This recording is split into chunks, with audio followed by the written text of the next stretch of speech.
Hi, this is Scott Garibay, and today we're going to talk about the New Hampshire primary results. All right, let's talk about it. All right, so it's pretty surprising what came out of the New Hampshire results. First of all, let me frame exactly who I'm going to talk about today. I'm going to talk about every single person who was in debate number 8, who is currently running today. All right. So that is, so the people really in the mix there's 6 people in the race functionally.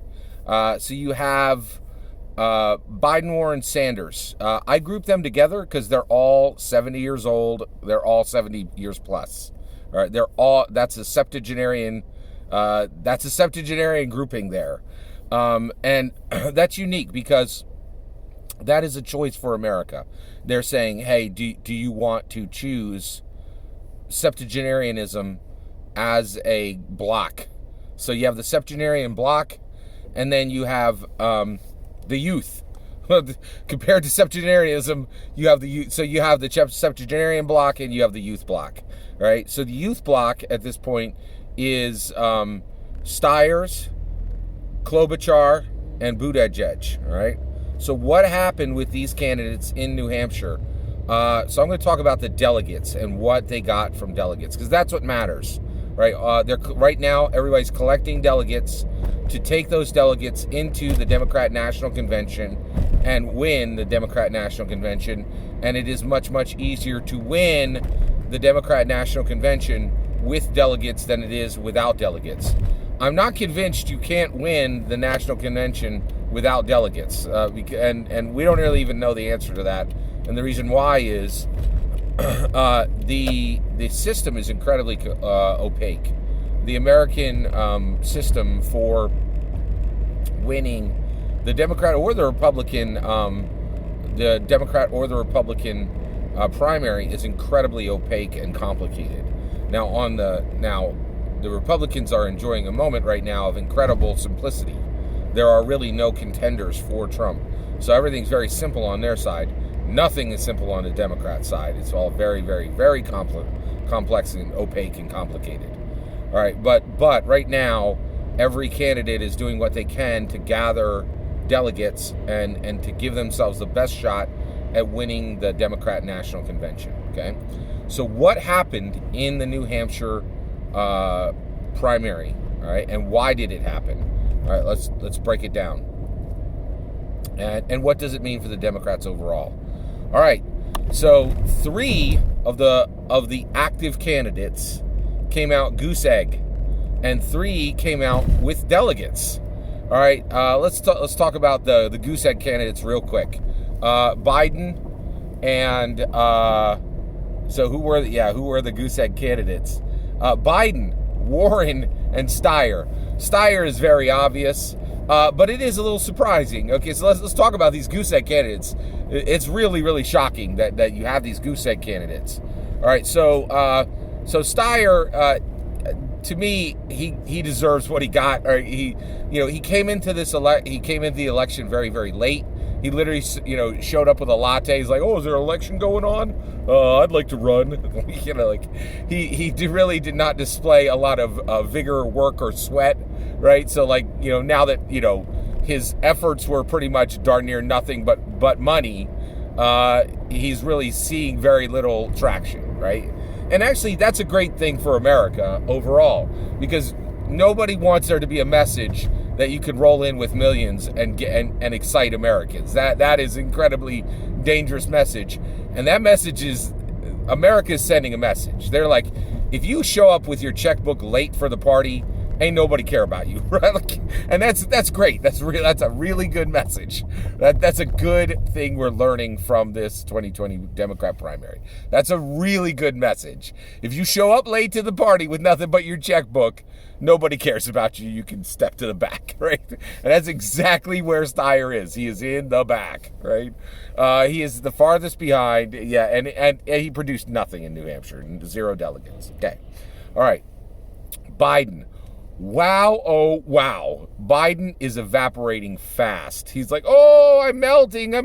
It's like, it's bad. So nothing, like literally nothing, no delegates in New Hampshire. This is absolutely horrible, horrible, horrible. One thing I think is really interesting is there are a lot, like, Biden walked in with a whole lot of support from a whole lot of major institutions. And I think they're going to be scrambling right now. Like, they're like, oh my gosh, what do we do now? Holy cows. You know, because, like, he went out and he gave his stump speeches, and I really feel like he was like, don't worry about this, people. I got locked up. I got a lot of name recognition. People remember me, Joe Biden, blah, blah, blah. You know, and now it's just like his campaign is evaporating before his eyes. And again, it kind of makes total sense, right? And the reason why is, the reason, in my opinion, why Joe Biden is not getting any traction is he never wanted this. He doesn't want to be president. Everybody knows it, right? The reality is, he had the opportunity to run in 2016. If you understand Professor Alan Lichtman's keys, incumbency is the most powerful force in politics. He had incumbency. And like half the Democrats in the world wanted him to run, and were like, hey, pick up this ball and go forward. You have incumbency. Incumbency is powerful. We understand this from Professor Alan Lichtman's keys. You know, pick up your incumbency and run. And he dropped the ball. He literally dropped the ball in 2016, and everybody's like, ain't nobody care about you coming back in 2020. Like, you should have got the job done in 2016.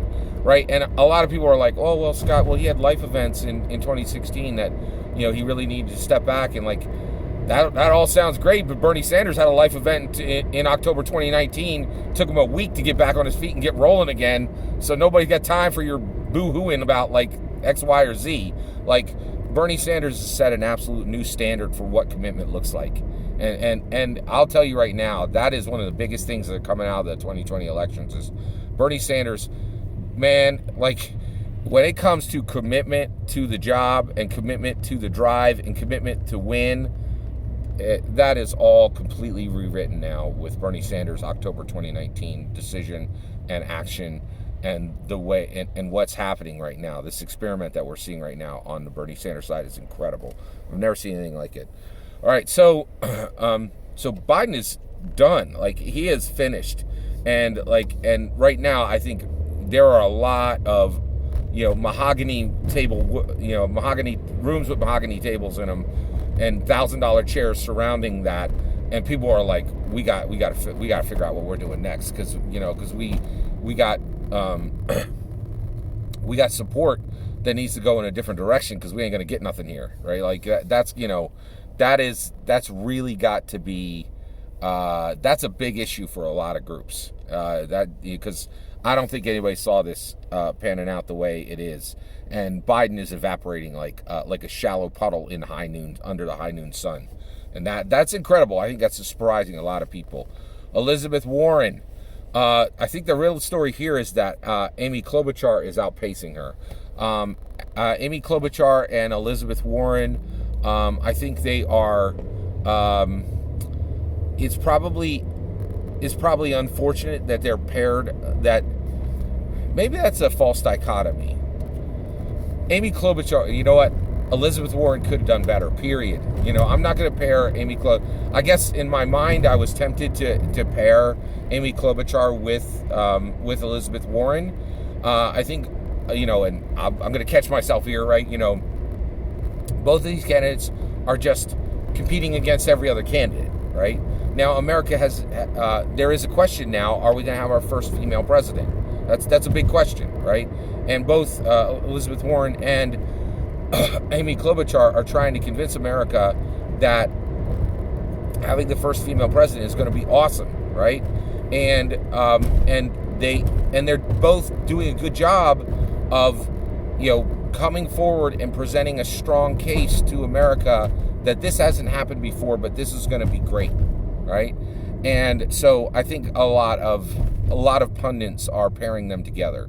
But the reality is, I'm not going to do that. I'm not going to pair, Elizabeth Warren and Amy Klobuchar together. Each one of them are running against every other candidate in this race. They're not running against each other, right? There's not a false dichotomy there. But Elizabeth Warren just got outrun by the non-Goose eggers. She didn't get outrun by Amy Klobuchar. She got outrun by every non-Goose egger, right? And so every delegate winner, every victor in this race. And if you got delegates in this race, you're a victor. That period. That's how it works, right? So very, very interesting, right? So and Elizabeth Warren, just that's not good, man. That's really bad. That is a terrible, terrible showing to come out of New Hampshire. Goose egg, okay?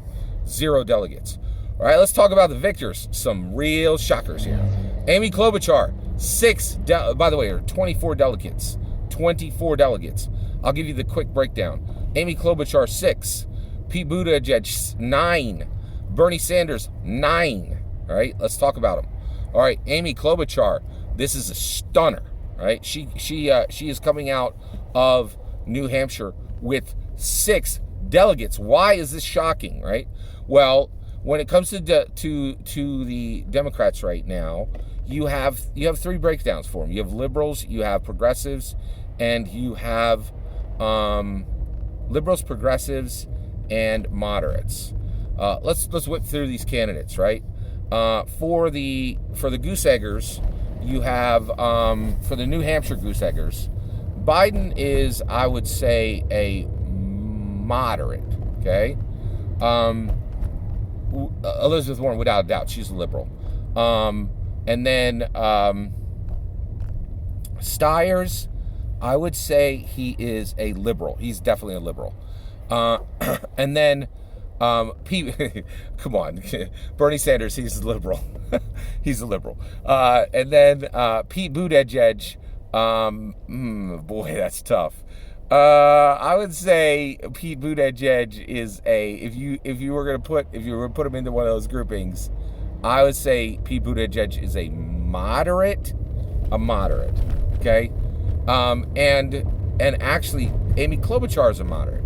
So here's the thing, right? Bernie Sanders ties Pete Buttigieg for the win.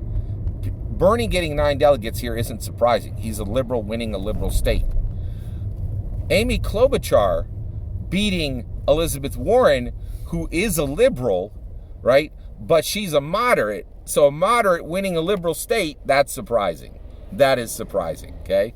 Now, the other thing is, why is it not surprising that that Pete Buttigieg being a moderate winning a liberal state? The reason why I would say is it's not super clear that Pete Buttigieg is a moderate. Pete fits that label. I don't think Pete really fits those labels very, very close at all, right? In that, I'm not sure he's a little bit of a shapeshifter, and I think he tries to be whatever he needs to be in the moment. That's my take, you know. And so basically, he's going to try to project whatever he needs in that state, right? Whereas Amy Klobuchar truly is. I think she really does fit the accurate model of a moderate, okay? So it's really shocking. And Amy Klobuchar, too, a lot of people ignore her. A lot of people haven't really talked about her for a long time. I think the thing that's super, super unique about her is Amy Klobuchar is the only Heartland stalwart in the race. She's the only non-coastal elite in the race. Every single candidate in the race is a dyed-in-the-wool coastal elite, or there's somebody who doesn't live on the coasts but represents every single value of a coastal elite that a coastal elite has. So Amy Klobuchar is truly unique from that perspective, in that she is a Heartland stalwart, right? So that's really unique, and I'm incredibly, incredibly impressed that played in New Hampshire. I did not think that would play at all in New Hampshire, right? So, all right, let's talk about the real story here is Bernie Sanders versus Pete Buttigieg. And also, this is incredible. So I am quite surprised that Pete Buttigieg is here. The traditional media, who has backed Pete Buttigieg from day one and absolutely loves Pete Buttigieg. Pete Buttigieg has done a fantastic job of charming every news outlet except Fox News, right? And frankly, he even went on Fox News, and I think he did a good job of charming them for a day or two as well, right? He's done a fantastic job of controlling the media, and you can see how powerful that is. He's gotten a lot of traction with it. Excuse me. Yeah, so he's and then you have Bernie Sanders, right? Bernie Sanders getting 9 delegates in New Hampshire is no big deal. He's a super liberal, and this is a super liberal state. It totally makes sense that Bernie Sanders did as well as he did, right?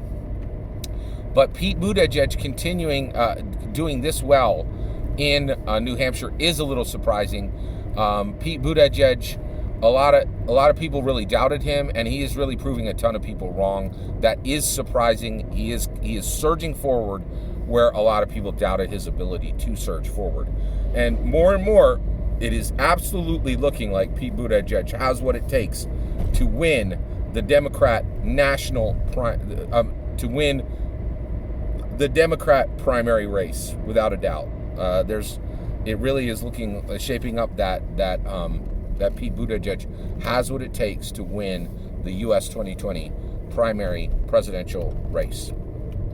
Really, really, really fascinating outcome from New Hampshire. I am really stunned by the thing that surprised me the most is Amy Klobuchar walking away with 6 delegates. So 3 goose eggers, Warren, Steyers, and Biden. Little bit of sympathy for Biden because I know he tried hard, and it's a little bit of shock to see him evaporate as fast as he is evaporating.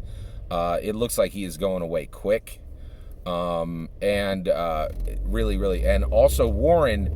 Again, a lot of labor and effort, and my heart goes out to her because you can say a lot of things about Elizabeth Warren's policies. I think she's lacking on some policies, but I don't think she ever lacked in effort. She really tried hard, and to goose egg in New Hampshire, that ain't happening because she didn't do her best effort. So. I think Steyer got exactly what he deserved. I think it's really important for America that Steyer goose egged. Like we cannot. There can never be a message that you can show up late for the party with nothing more than a checkbook, and that's going to work. That America's got to reject that, and it's being rejected, which is great. That's good. That's really good, and so that is good. So really, really interesting outcome from New Hampshire. Appreciate you letting me share my time. Appreciate you letting me take a moment to share my thoughts on the New Hampshire election. And please consider liking and subscribing, and have a wonderful millennium.